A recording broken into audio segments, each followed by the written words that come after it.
Hey there. It's NPR's Book of the Day. I'm Tinbit Ermias. With the Super Bowl just around the corner, what better way to honor the sport of football than by honoring some of its greats? Shortly, you'll hear from the legendary coach Bill Parcells himself. But first up, four men who paved the way for generations of black NFL players. Keyshawn Johnson, a celebrated former NFL player in his own right, co-wrote the book The Forgotten First: Kenny Washington, Woody Strode, Marion Motley, Bill Willis, and the Breaking of the NFL Color Barrier. It tells the story of the first four black players to break back into the National Football League in 1946, after an unspoken agreement kept the NFL nearly all white for decades after it was formed. For Johnson, telling this story is personal. He sees a direct link between the obstacles those men faced and the successes he would later enjoy in his professional career.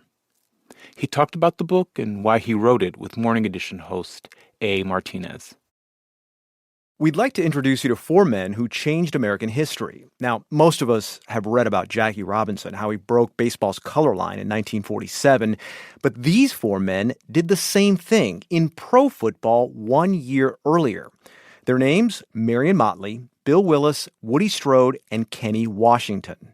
How good was Kenny Washington? He was the first African-American All-American in UCLA's history in 1939. He went on to become first African-American player to end the ban on blacks being able to play in the National Football League. Super Bowl champion wide receiver Keyshawn Johnson is one of the authors of a new book, The Forgotten First, which tells the story of those four men. And when we spoke, he reminded me that there were black players in the then fledgling NFL before 1933. Fitz Pollard was the first black player in the NFL, but then there was a hiatus for about 12 years prior to Kenny Washington and Woody Strode and Marion Motley, Bill Willis getting drafted into the National Football League, at the time professional football. And so that story needed to be told, that it was the breaking of the color barrier for real, because there were so many people that were against having blacks play professional football in the NFL. Why? And, why were they against it? Man, you get bigots. You think about George Preston Marshall, who owned the Washington Redskins. And he was basically a center of the attention to keep black players out of the NFL from about, 1934 to about 1945.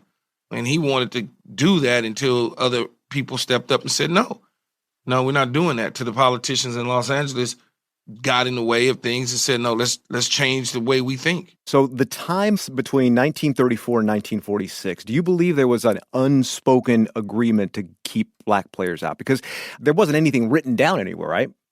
It is like it is in today's sports world when it comes to certain issues. It's like this unspoken rule, we don't need to say nothing. You think about the kneeling down and all that Kaepernick stuff. No one would sign him. They made every excuse that Kaepernick couldn't play anymore, but that wasn't the case. They just didn't want to deal with the backlash and the politics of losing money for their organizations. And I think when you think about the teams back then, it was teams that didn't want to deal with it. What did change was the decision by the Cleveland Rams to move to Los Angeles. They asked to play in the LA Memorial Coliseum and needed the okay from a taxpayer-funded commission that runs the stadium. Remember, this was 1946. A black sports writer named William Harding stood up at the commission meeting and asked if the then all-white team would sign any black players. Witnesses say Harding's words left Rams general manager Charles Walsh shaken. He signed Kenny Washington and Woody Strode. Soon after, Marion Motley and Bill Willis signed with the Cleveland Browns. The NFL's color line was broken again. Why do you think over the years, Keyshawn, that these stories aren't more widely known? The way Jackie Robinson's story has become part of the fabric of not just sports history in America, but just our history as a country. Well, I think that was one of the main reasons to create this book, is so we can bring light to the situation, because growing up, they're only teaching you what they want to teach you. They're only giving you the textbooks and the information in which they want to give you. They're going to give you the information on Martin Luther King and Jackie Robinson, but they're going to give you the information on Kenny Washington and Woody Strode and Bill Willis and Marion Motley. No, they didn't. So therefore, you didn't know. When we walk into our schools, it's about Rosa Parks, Martin Luther King, and maybe Malcolm X if they're not afraid. That's what it is. And this is the reason that people like myself bring light to things of this nature. And it's unfortunate that where we were over the last 18 months or even a little bit further out had to dig this sort of stuff up to bring light to it. Jackie Robinson wasn't the only African-American athlete that had to be accepted in a sports society. These four gentlemen certainly paid a major price, and they laid the foundation down. And so when you look at that, that's something in itself. One more thing, Keyshawn. Today, black players make up the majority of the NFL. Over 50% of the NFL's players are black. What's the legacy of these four men that you wrote about in your book? I would define it as putting a lot on the line so that I could have gotten drafted to be the number one overall pick when I did. And then now in 2021, there'll be another player that'll be drafted number one overall that potentially could be African American. But if it wasn't for them, those things wouldn't be possible. Keyshawn Johnson, co-author of The Forgotten First, Kenny Washington, Woody Strode, Marion Motley, Bill Willis, and The Breaking of the NFL Color Barrier. Keyshawn, thanks a lot. Thanks for having me. From legendary players to a legendary coach, Bill Parcells enjoyed a career in the NFL that spanned decades and includes 2 Super Bowl victories with the New York Giants. But he's also known for mentoring a generation of men who would go on to coach their own Super Bowl-winning franchises. He writes about all this in his memoir, Parcells, A Football Life. Yet, it's not a story only about triumph. He also writes about his regrets. Bill Parcells spoke about the book with former NPR host David Greene back in 2015. We sat down with him near his winter home in Jupiter, Florida. Surprising thing, Parcells almost didn't coach football. You know, I thought about law school a little bit. My dad had his law degree. I was working for a franchise called Pizza Hut when I was in school. And I was really in on literally the ground floor of that company. Wait a minute. This isn't the Bill Parcells I know. This is the Bill Parcells I know. I'm going to tell you, those linemen are standing around, wandering around, or really don't even know to get on the line of scrimmage. With these fiery tirades on the sideline, he was known as one of the fiercest coaches in the game. Parcells says he got a lot of that from his upbringing in New Jersey. His mom had what he called a big heart and short fuse, and his players might say the same about him.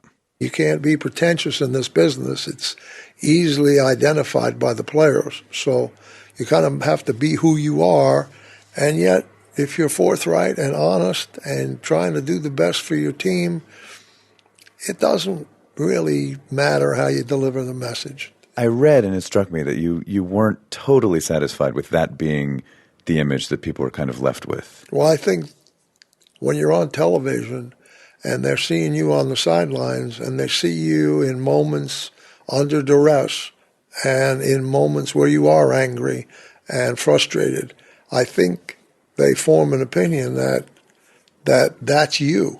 And that, in reality, is just a very fragment of what you are. And I am that way in some respects, no doubt. And I'm not always proud of that. Take me to a moment that you're not proud of. I would say I was an average parent at best. I cared about my children a great deal, but I wasn't always there for them. And I missed a lot. And I was too busy chasing my dreams. And his book focuses a lot on his regrets, missing graduations and precious time with his 3 daughters. And yet he sounds so much like a father when he talks about his players, like Lawrence Taylor, a Hall of Fame Giants linebacker who struggled with drug abuse. The thing about Lawrence, he would never not tell me the truth. So when I couldn't get a hold of him for some reason, then I always worried. Listening to how you talk about him, it almost sounds like he's a son to you. Well, there's a lot of sons out there.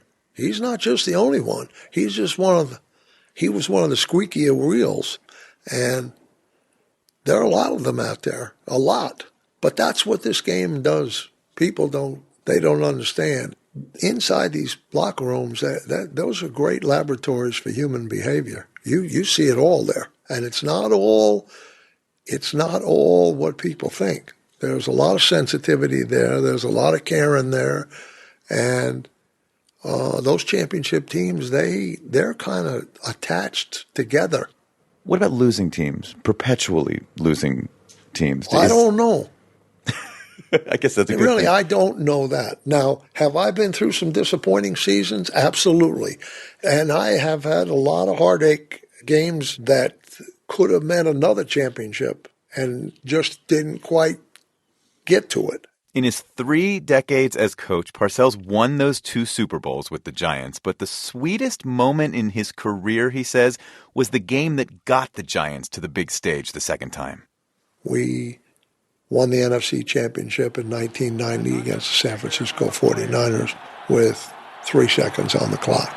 And the kick is good. The Giants win it 15-13. But then there are the low points. Late in his career, he felt like he still had a Super Bowl run in him. His Dallas Cowboys were in a 2007 playoff game against the Seattle Seahawks. Fourth quarter, a minute left. They're down by 1 point. So if you're Parcells now, I mean, you're almost compelled to go for the field goal. You have to kick the field goal. It's a really short field goal, almost automatic. Cowboys quarterback Tony Romo is going to hold the ball for the kicker. 19-yard field goal attempt. Oh, it is fumbled by Romo, and then Romo's going to run to the end zone, and he's going to get tackled by Jordan Babineau. Amazing. Of course, that was the last game I ever coached, so obviously it had an effect on me. I mean, now that you're away from football, not coaching, out of the front office, are you watching football every weekend? Oh, yeah. And right now, this time of year, my phone's blowing up. Who's It's calling? blowing up every day. Who's calling? Coaches, general managers, owners, a lot of people that are still involved in the game. And that's a nice part of having been there and done it, when people are calling you and asking you for advice on certain subjects. It's nice, you know. How important has it been to watch some of these coaches who you've brought up? The Bill Parcells coaching tree. I mean, I think of Tom Coughlin with the Giants and Belichick with the Patriots. This. They're their own men. They're their own men. You can say Parcells coaching tree, but they're their own guys, and they've done it basically on their own. But all of us need just a little push in the right direction. Not that my way was the right way for everybody or even the right way for very many, but it's nice to see that guys came up with you to go on and be successful. And win Super Bowls. I take a great deal of pride in that.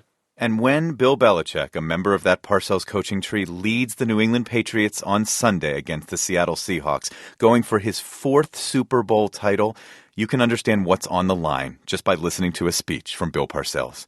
It's from his induction into the Pro Football Hall of Fame in 2013. We got happiness, we got humor, practical jokes, hilarity,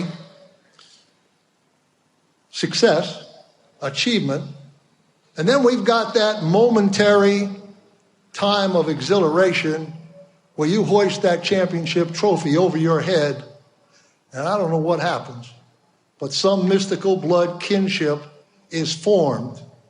And although it's a fleeting moment, that kinship lasts for the rest of your life. That's Bill Parcells. His book is called Parcells, A Football Life.